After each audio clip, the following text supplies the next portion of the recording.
করি। তুমি এত তুমি এত খুশি কেন বাবা?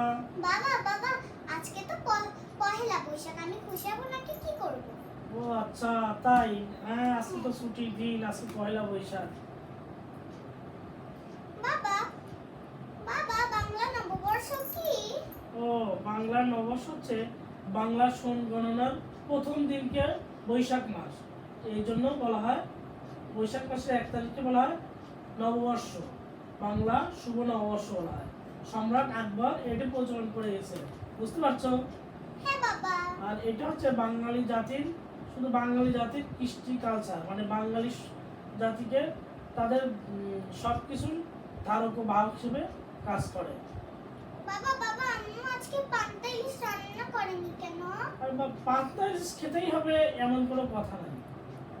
বাঙালি জাতি, বাঙালি যেটা পছন্দ করে সেটাই। বাঙালি আজকে শাড়ি পরছে, বিভিন্ন সাজে সাজছে, ঘুরছে ফিরছে, পান্তা ইলিশটা এটা প্রচলন সবাই করে, বিভিন্ন অনুষ্ঠানে করে। এটা একটা ধারক বাহক, এটা অনেক দিন ধরে চলে আসছে। তাই সবাই পয়লা বৈশাখ হলেই বলে যে পান্তা ইলিশ, আর পান্তা ইলিশ খাওয়াই লাগবে এমন কোনো কথা নেই। বাবা বাবা আমি মাকে জানাতে চাই, ঠিক আছে? আচ্ছা ঠিক আছে, হ্যাপি শুভ বাংলা নববর্ষ।